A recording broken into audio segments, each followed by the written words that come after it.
বিসমিল্লাহির রহমানির রহিম। আলহামদুলিল্লাহি রাব্বিল আলামিন, আসসালাতু ওয়াসসালামু আলা রাসূলিল কারীম। শুকরিয়া, আলহামদুলিল্লাহ। আমরা এই খোলা মাঠে বাংলাদেশ জামাত ইসলামীর নামে যে একটা বিশাল নির্বাচনী জনসভা করতে পেরেছি, যে আল্লাহ তাআলা আমাদেরকে তৌফিক দিয়েছেন, সেই আল্লাহ শুকরিয়া আদায় করি, আলহামদুলিল্লাহ।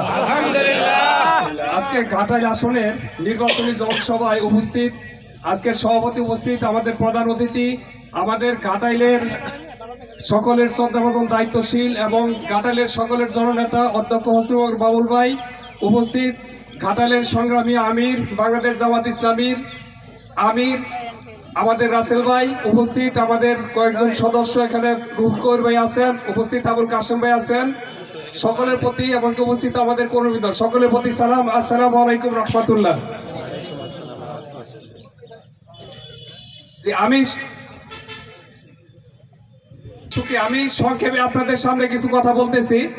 আজ থেকে কয়েক বছর আগের কথা বলতেছি। ডিজিটাল যুগ যাকে বলা হয়, সেই ডিজিটাল যুগে আমি একটা জমি খারিজ করার জন্য কিছু লোক ভূমি অফিসে পাঠিয়েছিলাম।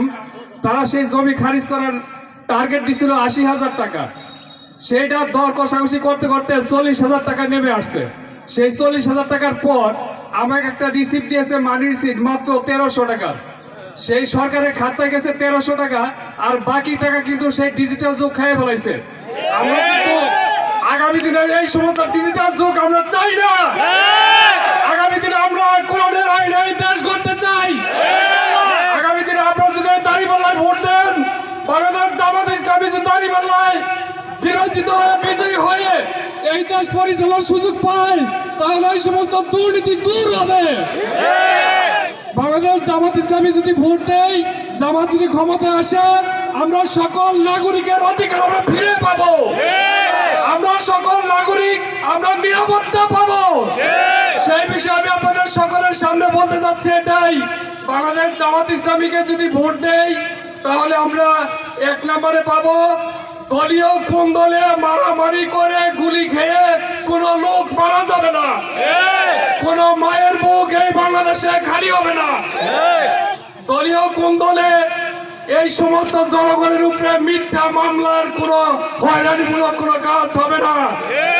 দলীয় কোন দলে কোন সালিশ বিচারের জন্য কোন নেতাকে কোন মাতবরকে টাকা দিয়ে কিনতে হবে না। আমি সংক্ষেপে কথা বলছি এটাই, সকলের উদ্দেশ্যে এটাই বলতে চাচ্ছি। সারা বাংলাদেশে এবং ঘাটাইল উপজেলায় আমরা সকলের উদ্দেশ্যে বলি, আমরা সকলে মিলে শান্তি চাই, পাবো শান্তি, পাবো সুখ, দাঁড়িপাল্লায় দিলে ভোট। সকলের আহ্বানে এটাই জানাই আমার কথা শেষ করছি। আসসালামু আলাইকুম রহমতুল্লাহ।